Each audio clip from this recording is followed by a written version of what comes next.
बाकी मैं लिखवा दूंगा, आ जाओ। तुमने पूरी इलेक्ट्रिसिटी थ्योरी तो लिखी नहीं है, कुछ कुछ तो लिखोगे, आ जाओ। अब जो मेरे को पढ़ाना है वो है फैक्टर अफेक्टिंग रेजिस्टेंस को, कौन कौन से फैक्टर अफेक्ट करते हैं। देखो रेजिस्टेंस का सिंबल ऐसा होता है, शो ऐसे करते हैं, यहाँ तक आगे समझ में।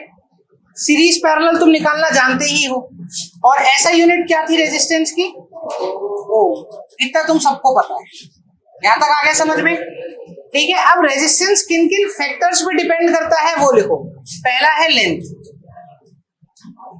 अब मुझे एक बात बताओ सोच के, रेजिस्टेंस लेंथ के डायरेक्टली प्रोपोर्शनल होगा या इनवर्सली? डायरेक्टली। क्यों? समझाओ तो सही क्यों। रेजिस्टेंस का काम क्या है? काम of resistance to oppose the flow of electron. तो क्या जितनी लंबी लेंथ होगी क्या उतने ज्यादा इलेक्ट्रॉन रोक पाएगा?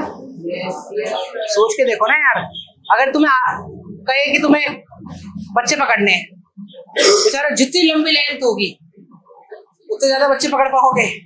अब पीटी टीचर जो है जितनी दूर तक भागेगा उतने बच्चे उसके हाथ में, तो जितनी ज्यादा लेंथ होगी तो रेजिस्टेंस भी क्या होगा, उतना ही ज्यादा। तो resistance is directly proportional to length. आगे आ जाओ, दूसरा पार्ट है एरिया। एरिया पे सोच के बताओ, एरिया ज्यादा तो लोग ज्यादा रुकेंगे कम। सोच के देखो, क्यों भाई?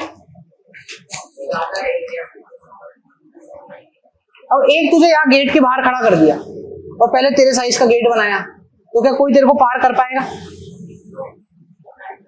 अरे इसके साइज का बना दिया, एकदम फिट कर दिया, एकदम सांस भी अंदर बाहर आने की जगह नहीं है, तो क्या कोई बंदा क्रॉस कर पाएगा? फिर गेट को बड़ा करा तो क्रॉस कर पाएगा, फिर और बड़ा करूंगा तो फ्लो ऑफ इलेक्ट्रॉन इजी हो रहा है या टफ हो रहा है? तो एरिया बढ़ाने से इलेक्ट्रॉन का फ्लो इजी होगा, ज्यादा होगा? बोलो। अरे एरिया ज्यादा होगा तो ज्यादा इलेक्ट्रॉन बह पाएंगे, तो रोक कम पाएगा, तो ऑटोमेटिकली रेजिस्टेंस क्या हो जाएगा इसका, कम। तो ये रेजिस्टेंस जो है वो इनवर्सली प्रोपोर्शनल होता है एरिया पे। जितना बड़ा एरिया करते जाओगे रेजिस्टेंस उस वायर का उतना ही कम होता जाएगा।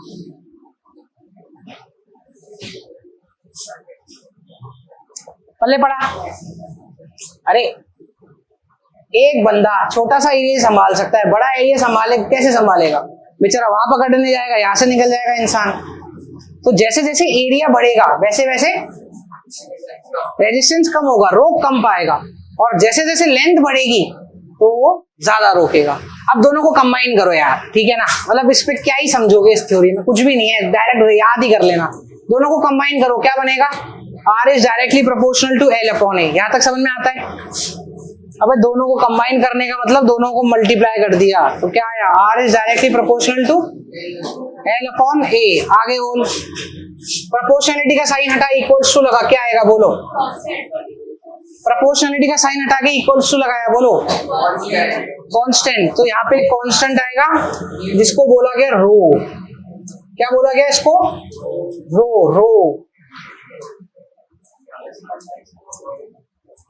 रो। इसका एक और नाम होता है रेजिस्टिविटी। भाई इसको बोलते रो है, और इसका एक और नाम है रेजिस्टिविटी। ये क्या है? ये कांस्टेंट है, और ये किस पे डिपेंड करता है? मटेरियल पे। किस पे डिपेंड करता है? मटेरियल पे। जिसमें L क्या है? L है ये लेंथ ऑफ कंडक्टर। ये जो वायर है इसकी ये लेंथ है L, और एरिया क्या है? ये एरिया है इस वायर की लेंथ का।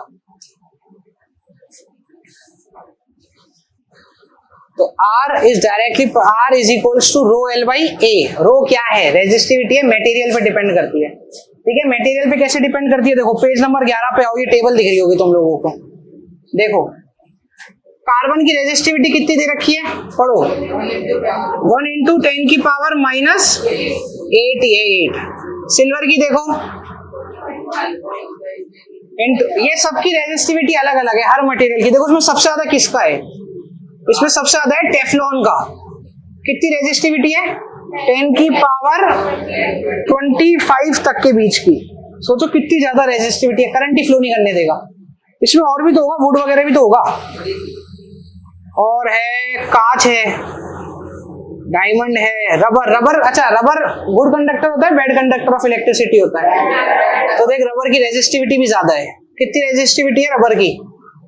रबर की रेजिस्टिविटी है 10 की पावर 3, 13 है ना। सोच इतनी ज्यादा रेजिस्टिविटी, तो रेजिस्टेंस कितना ज्यादा होगा, और इतना ज्यादा रेजिस्टेंस होगा तो कैसे उसमें करंट फ्लो होगा। इसलिए वो रबर के ग्लव्स पहनते हैं जो लोग काम करते हैं ना लाइट का, वो रबर के ग्लव्स इसीलिए पहनते हैं, इतनी हाई रेजिस्टिविटी। अगर रेजिस्टिविटी हाई तो रेजिस्टेंस भी क्या होगा, बहुत ज्यादा, और रेजिस्टेंस ही बहुत ज्यादा होगा तो करंट ही फ्लो। रबर से भी ज्यादा रेजिस्टेंस किसके पास है? रबर के बाद है सल्फर। सल्फर का कितना है? 10 की पावर 15। फिर उससे ज्यादा है हवा। हवा की रेजिस्टिविटी कितनी है? तो तुम कॉमन सेंस से सोच के देखो ना, हवा की ज्यादा होनी ही चाहिए। सोचो हवा की रेजिस्टिविटी कम कर दो, 10 की पावर -16 कर दो। हवा की रेजिस्टिविटी कितनी कर दी? 10 की पावर माइनस। वहां पे करंट लीक हुआ, बहता बहता तुम सबको लग जाएगा। अबे रेजिस्टिविटी कम होगी तो एक बात बताओ, बहते हुए करंट के पास से जाते हो तो क्या तुम्हें भी चटके लगते हैं जरा? ऐसा कोई है जिसको लगे हो? छूने की कहानी अलग है भाई, वैसे लगे नहीं। क्यों? क्योंकि हवा इंसुलेटर है। हवा क्या क्या है? उसकी रेजिस्टिविटी इतनी ज्यादा है, क्या ही बहाएगी इसमें से। देखो रबर से भी ज्यादा है। आगे आ जाओ, टेफ्लॉन तो और भी ज्यादा है। टेफ्लॉन की मिनिमम है 10 की पावर 23 और मैक्सिमम कितनी है? 10 की पावर। तो रो क्या है? रो कांस्टेंट है, और हमेशा ध्यान रखना रो की क्या वैल्यू होती है। रो की कुछ वैल्यू नहीं होती, क्वेश्चन में हमेशा गिवन होगी। तुम्हें याद रखने की जरूरत, तुम्हें सिर्फ क्या याद रखना है? Resistance is equals to rho L upon. Rho क्या है? कांस्टेंट। इसकी वैल्यू हमेशा दे रखी होगी। रो क्या है? कांस्टेंट। मैंने क्या लिखा है? और रो मतलब क्या है? रेजिस्टिविटी। तो मैं क्यों बोलूं रेजिस्टिविटी? मुझे नहीं पसंद रेजिस्टिविटी, मैं तो रो बोलूंगा। आ गया यहाँ तक समझ में? पक्का? तो रेजिस्टेंस लेंथ के कैसा होता है? डायरेक्टली प्रोपोर्शनल, और एरिया के कैसा होता है?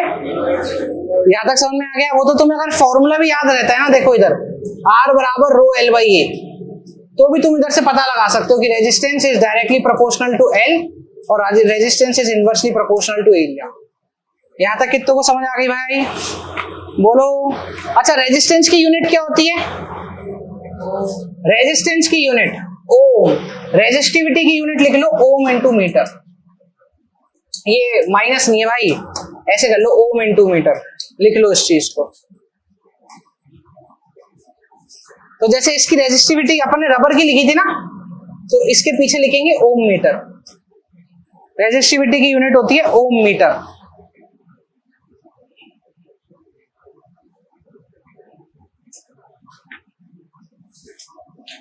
अब तुम्हें थोड़ी थोड़ी चीजें समझाता हूं, फिर आगे चलते हैं।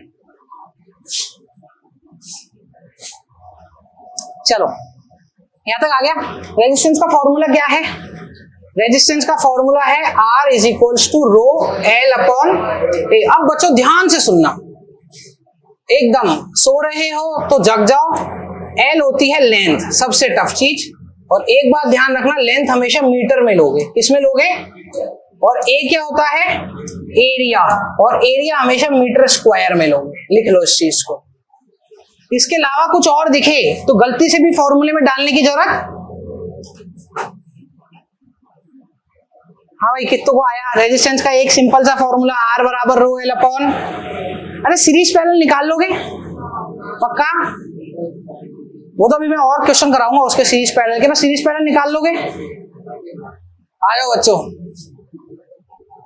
वे क्या कह रहा था? मैं ये कह रहा था कि लेंथ अगर हमें mm में दे रखी है, लेंथ हमें किस में दे रखी है? तो mm में उसको 10 की पावर -3 से बदलना है, वो मीटर में बदल जाएगी। फॉर एग्जाम्पल सपोज 3 mm है, इसको किस में बदलना है? मीटर में। तो उसको मीटर में बदलने के लिए -3 का मल्टीप्लाई कर देना, वो मीटर में बदल जाएगी। पहला कंसेप्ट तो लिख लो जल्दी से, mm का। mm क्या होता है? मिलीमीटर। अरे तुमने मिली कूलम पढ़ा है ना, तो मिली और मिली एक ही तो है। मिली दिखते ही 10 की पावर -3, आग बंद करके। एक तो वो माहौल खराब करती है, उसके बाद साइड हटने को और कह रही है। बताओ, सेंटीमीटर हो तो 10 की पावर -2, जैसे कि 3 सेंटीमीटर, तो इसको कैसे बदलूंगा, 3 इंटू 10⁻⁻2 मीटर। देखो भाई अभी सीख लो, बाद में किसी ने मेरे को बोला ये क्या किया आपने, फिर देखना।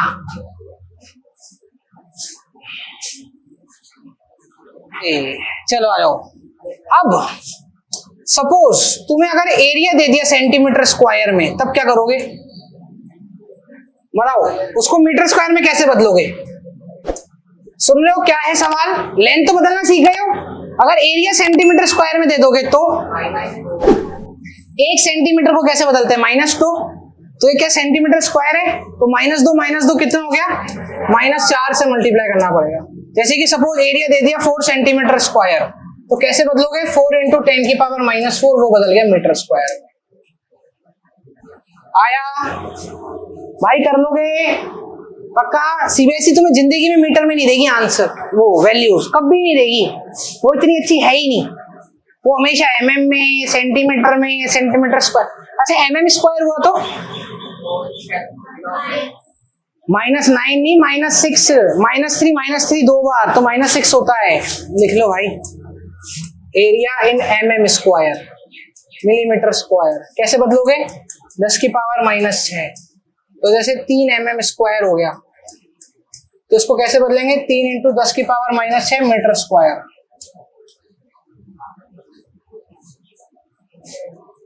अरे किसी को नहीं आया ये, कोई है ऐसा जिसकी ये समझने में तकलीफ हो रही हो, सोच लिया, चलो सवाल करते हैं। अब सुनो, 2 फैक्टर तो तुम्हें समझ में आ गए ना, वो 2 फैक्टर से फॉर्मूला बनता है, तीसरा फैक्टर समझो, पढ़ो एक बार। अच्छा ये तो तुमने लिख लिया ना, लिखोगे क्या ये थ्योरी, लास्ट में लिखवाऊंगा तुम्हें, ठीक है, पहले क्वेश्चन कराऊंगा। ये क्या कह रहा है, अब ये पढ़ो। मैंने तुम्हें कुछ तो समझा दिया कि रेजिस्टेंस नेचर पे भी डिपेंड करता है। अगर किसी का नेचर ही इंसुलेटर है तो उसकी रेजिस्टिविटी क्या होगी, ज्यादा, और रेजिस्टिविटी ज्यादा तो रेजिस्टेंस भी तो इंसुलेटर की तरह बिहेव करेगा।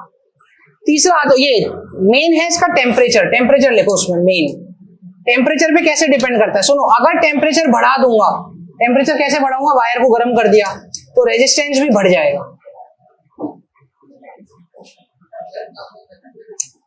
रेजिस्टेंस बढ़ जाता है, और अगर टेम्परेचर को कम करूंगा तो रेजिस्टेंस कम हो जाएगा।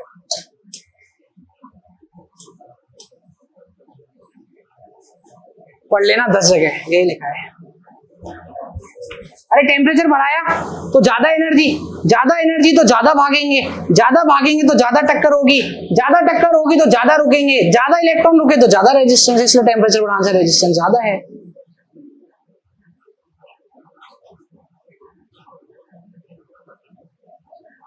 पक्का। एक टर्म होती है सुपर कंडक्टर, उसका मतलब होता है कि एक ऐसा कंडक्टर जिसमें एक भी इलेक्ट्रॉन ना रुके, वो अचीव करा जाता है -273 डिग्री सेल्सियस पे। कि अगर कहीं पे -273 डिग्री सेल्सियस है तो यानी जो वो कंडक्टर है वो सुपर कंडक्टर होगा। मैं तुम्हें बता दिया, बस ध्यान रखना। लिख लिया तीसरा, पक्का। और तुम बाकी 2 के लिए तुमने स्पेस छोड़ी है थ्योरी लिखने के लिए, कितनी स्पेस बची है कुछ स्पेस है क्या, थोड़ी बची है ना, हाँ तो साइड में लिख ले। मैं बता दो कितनी लिख लो एक बार इसमें, यहां से नहीं, नोट्स में सेम नहीं है। अबे नोट्स तो तुम्हें ऐसे ही दे रखे मैंने, बस यहाँ तक लिख लो, जल्दी लिख लो। आओ, टेम्परेचर तुमने लिख लिया था, लिख लिया ना टेम्परेचर। लो आ जाओ, देखो पहला सवाल मैं ही कराऊंगा, तुम तो लिखो क्वेश्चन। वहां क्वेश्चन लिखने हैं सारे के सारे, ये सब बोर्ड में आए क्वेश्चन है। ये आया था 2024 में, नहीं मैं भेजूंगा कुछ भी नहीं इस बार। लिखना है क्वेश्चन भाई, जल्दी लिखो। जब तक क्या क्या दे रखा है, लेंथ दे रखी है 3 मीटर, रेजिस्टेंस दे रखी है 60 ओम,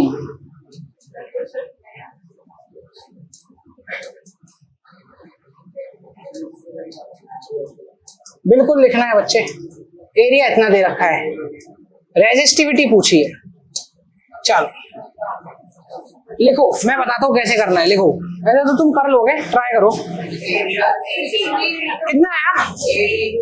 फॉर्मूला क्या लगाना है यार? R बराबर रो L बाय A। ठीक है, रो चाहिए ना, तो रो इधर रहने दिया, A को इधर भेज दिया और L को नीचे ले आए। R कितना दे रखा है जरा बताना? 60। एरिया है हमारा 4 इंटू 10 की पावर माइनस 7। लेंथ कितनी है? तो कटाबिटी मचाओ 20, तो ये आ गया 80 इंटू 10 की पावर माइनस 7। रेजिस्टिविटी की यूनिट क्या बताई थी तुम लोगों को? ओ मीटर। चले आगे, ठीक है, 1 0 आगे ले जा, -6 हो जाएगा। अरे ये काम तुम कर लो, यहां तक आया, आगे चलो, पक्का? चले, चलो चलो चलो। क्या कह रहा है ये कह रहा है डायामीटर ना, तुम तो लिखो क्या क्या दे रखा है उसमें। डायामीटर कितना दे रखा है? 0.2 mm। रो कितना दे रखा है इसमें? कृपया लड़के बातें ना करें, लड़के चुप रहे। रेजिस्टेंस है 14 ओम। इतना तुम पता लगा पा रहे हो पढ़ पढ़ के?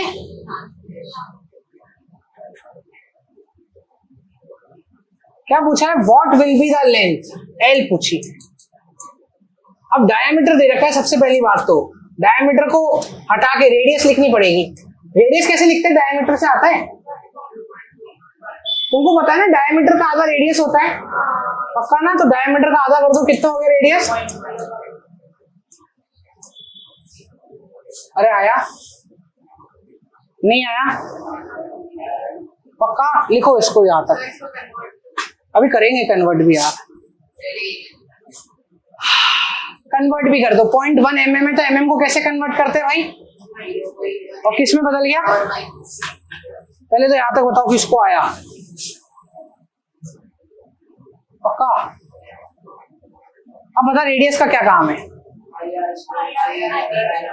भाई? एक सोचो, ऐसी वायर है अगर, तो लेंथ पता करना है, रेडियस दे रखी है, तो बोलो बच्चों उसका एरिया क्या होगा अगर रेडियस दे रखी है? तो एरिया हो जाएगा मेरा पाई आर। पाई आर कितना था मेरा?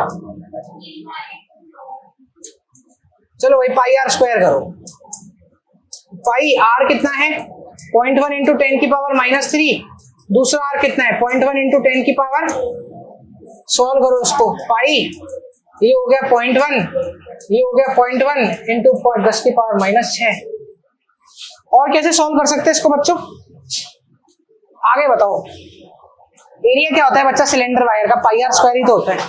रेडियस देगा तो पाई आर स्क्वायर एरिया हो जाएगा, ठीक है? आगे बोलो, आर कितना था मेरे पास? 0.1 इंटू 10 की पावर माइनस, वापस बताना है। लिखिए, कुछ समझ आ रहा है? वापस बताना है, पक्का? पक्का? वापस बताना है, पक्का? देख एरिया कितना होता है? पाई आर स्क्वायर। पाई आर कितना था? 0.1 इंटू 10 की पावर -3। तो आर इंटू आर कर दिया, R into R, R square pi. 0.1 और 10 की पावर -6। अच्छा इसको तुम सॉल्व कर सकते हो? मैं करके दिखाऊं आगे, ये बोलो। ये देखो मैं कैसे सॉल्व करूंगा, इधर आओ। करना क्या है? बोर्ड की तरफ देखो बच्चों, पाई ये चल रहा, क्या 0.1 को मैं 1/10 लिख सकता हूं? इस 0.1 को क्या 1/10 लिख सकता हूं? और ये -6 ऊपर गया, 10 इंटू 10, 10 की पावर कितना हो गया? 10 की पावर 2 ऊपर जाके क्या हो जाएगा? तो -2, तो -6 -2 कितना हो गया? ये एरिया समझ में आया क्या? देखो 22 से बड़ा एरिया क्या ही समझ में आएगा? पहले तो तुम ये बताओ, ये हुआ क्या तुमसे? सीख लो, स्पीड अपने आप बन जाएगी, पक्का? बस अब लगाना क्या है फॉर्मूला? क्या पूछ रहा है? R बराबर रो L बाई A। लेंथ पूछ रहा है ना, तो resistance into area upon rho, ये L के बराबर होगा। क्यों ऐसा L के बराबर होगा? क्योंकि ये इधर क्रॉस मल्टीप्लाई हो गया और ये नीचे आ गया। अब बोर्ड की तरफ देखो बच्चों, सारे आयो। अब तुम बोर्ड की तरफ देखो, लेंथ पूछी है, रेजिस्टेंस कितना दे रखा है क्वेश्चन में बताओ जल्दी? 14। एरिया कितना निकाला? पाई इंटू 10 की पावर -8। और रो की वैल्यू कितनी है? बेटा पेन रोक दो, इधर की तरफ देखो, रो की वैल्यू बताओ। यहां तक आ गया समझ में? बोर्ड की तरफ देखा जा। अब क्या करना है, आगे 10 की पावर -8 से 10 की पावर -8 गया, ठीक है, बचा क्या 14 पाई अपॉन 1 पॉइंट, पाई की वैल्यू कितनी होती है 3.14 ना। तो देख अप्रोक्स मैं इसको ऐसे लिख सकता हूँ 3.14 डिवाइडेड बाय 1.6 इंटू 2 कितना होता है 3.2 होगा ना। 1.6 इंटू 2 3.2 ही तो होता है। 16 इंटू 2 32, तो लगभग 2 से गया मेरी तरफ से। तो कितना आ गई लेंथ 28 मीटर। एग्जैक्ट 2 से नहीं जाएगा, तुमको काटना है जैसे काट लो। एग्जैक्टली 1.6 कितनी बार जाता है 3.2 में। अप्रोक्स 1.9 कुछ आएगा आसपास, तो मैंने तो 2 ले लिया। 14 इंटू 2 28 मीटर मेरी डिस्टेंस आ गई। अप्रोक्सीमेशन चल जाएगा, कोई दिक्कत नहीं। आया क्या नहीं आया, यहां छोड़ दिया तो अच्छा, वैसे पॉइंट में ले लिया तो फिर मल्टीप्लाई करो उसको 14 से मल्टीप्लाई करना पड़ेगा। लगभग कितना आ रहा है 28 आ रहा है ना। तो मैं इसका अप्रोक्सीमेशन मानता हूं, इसका आंसर कैलकुलेटर पे बैठेगा 27.6 या 7 के आसपास। 475 बैठ रहा है। अभी चेक करते हैं। 14 इंटू 3.14 डिवाइडेड बाय 1.6 27.5 लगभग। अरे यार इसके बाद तो बहुत तरीके हैं बच्चे, जरूरी थोड़ा है तुम मेरा ही मेथड लगाओ। मेरा पर्पस तो यहां तक लेके आना है। अब इसके बाद तुम कैसी कैलकुलेशन जानते हो तुम वो कर सकते हो ना। इसका मैथ्स ही तो है प्रॉपर। आया किसको नहीं पहले तो ये बताओ। आ गया। अब रेजिस्टेंस का सिर्फ फॉर्मूला क्या लगाना है, एक ही फॉर्मूला लगाना है, R बराबर रो L अपॉन सिंपल। पक्का। आगे चले एक और, अगली कैलकुलेशन तुम कर लोगे, करो तो देखो आगे चले। आगे लिख रहा है कोई, क्या कह रहा है, करो यार, ये तो मैं नहीं बता रहा, खुद ही कर लो। इसमें एक चीज और ऐड कर देना, keeping all factors constant, keeping all other factors constant.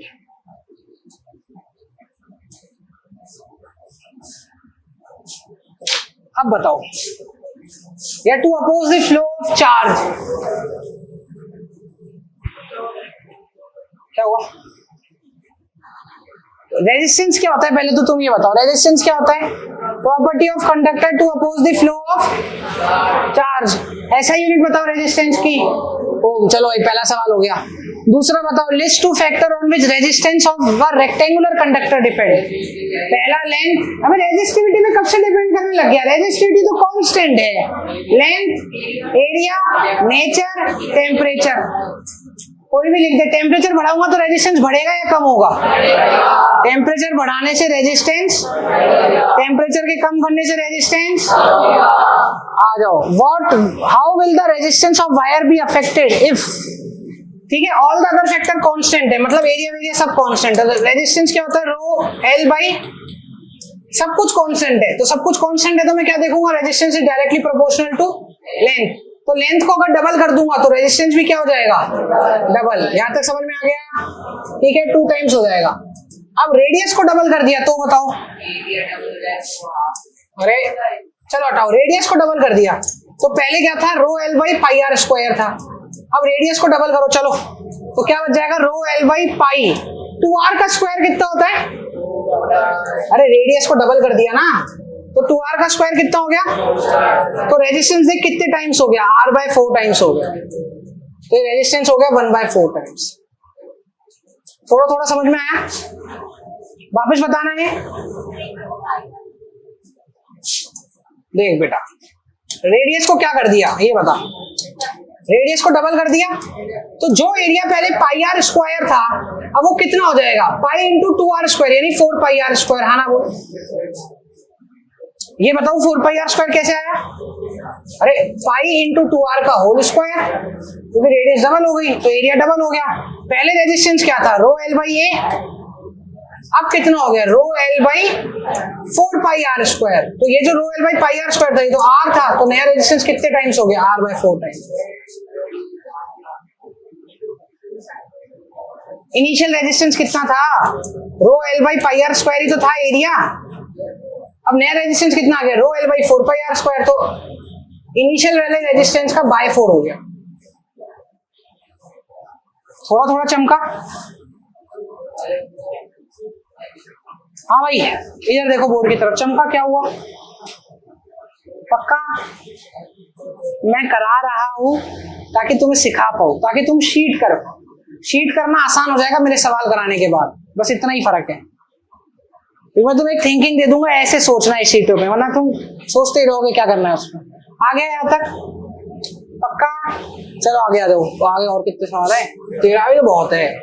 आ जाओ करो एक बार, चलो ये वाला करो, जल्दी करो, ये वाला तुमसे हो जाना चाहिए इस उम्र में। कब थी रेजिस्टेंस 4 ओम, जब रेजिस्टिविटी रो थी, लेंथ एल थी और एरिया ए था। तब रेजिस्टेंस कितने ओम थी बच्चा, करो आगे। अब लेंथ को कितना कर दिया और एरिया को डालो, 1 आना चाहिए। तो मान लेता हूं नया रेजिस्टेंस R डैश कुछ होगा, रो लेंथ कितनी कर दी है बच्चा, तो L बाई 2 और एरिया कितना कर दिया 2A, तो एरिया तो नीचे आएगा 2A। तो क्या मैं इसको ऐसे लिख सकता हूँ, रो L बाई 4A। आना तो बोलो, कितनों को चमका। आई रो एल बाई ए का वैल्यू कितनी थी, ऊपर से देख के बता। अरे रो एल बाई ए की पूरी वैल्यू बताओ ना, तो 4/4 कट के कितना आ गया। हाँ तो ये नीचे बनेगा ना, क्या वापिस बता बच्चे क्या कह रही है। ये रो एल बाई ए की वैल्यू कितनी थी, इधर ही खड़ा लेके पढ़ाऊं मैं आपसे। रो एल बाई ए की वैल्यू कितनी थी 4, तो 4/4 1 ओम। आ गया यहाँ तक, चले अभी बताना है। एक काम करना, उधर से रो एल की वैल्यू निकाल, कितनी होगी 4A, तो इधर डाल दे रो एल को 4A, 4A/4A वैसे मरेगा पक्का। अरे इधर से रोएल निकाल लो यार, रोएल डाल दो 4A डाल दो यार, 4A/4A मर गया, 1 आ गया। आ जाओ, क्या कह रहे हैं, हाँ इधर ही बता।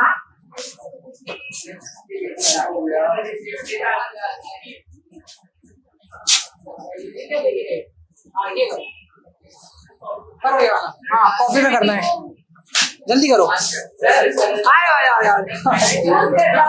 मुझे ही करना है क्या, नहीं यार मैं सोचा तुम करके दोगे आज। कितना आया,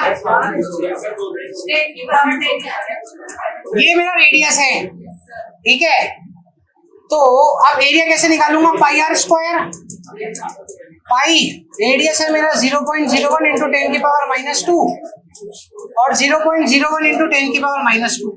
ऐसे तो मैं यहाँ से उड़ा देता तो अच्छा रहता, बट यहाँ से उड़ा देते, 100 नीचे 100 नीचे, तो ये क्या बचेगा पाई इंटू 10⁻⁻2। अब इधर देखो 100 कितना होता है 10 की पावर, और ये भी कितना होता है 10 की पावर, तो नीचे टोटल कितना हो गया 10 की पावर 4।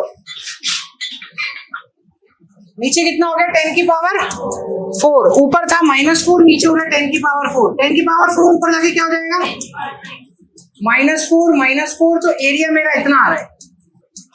अब मैंने तुमको हर किसी को अलग अलग मेथड से करके दिखाया है, बेस्ट तो यही है। इससे अच्छा मेथड क्या है कि रेडियस कितनी है 0.01 इंटू 10⁻⁻2 है ना, तो यहाँ से 100 नीचे ले जा, तो 1/100 इंटू 10⁻⁻2, 10 की पावर 2 ऊपर आके -4 हो जाएगा, इसको ऐसे लिख दे चाहे तो कैसा भी कर लो।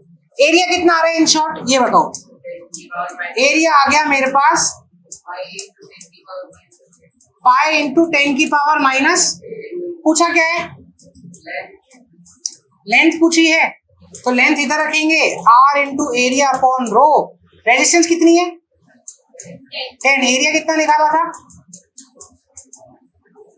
रो कितना है 50 इंटू 10 की पावर -18 ना।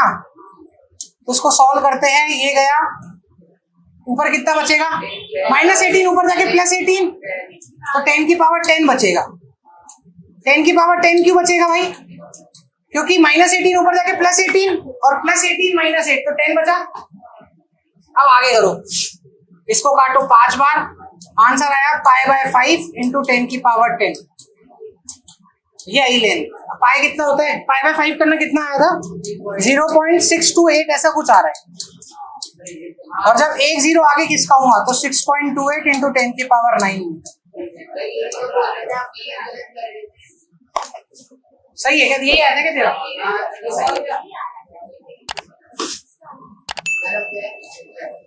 जाओ नहीं रुक जाओ।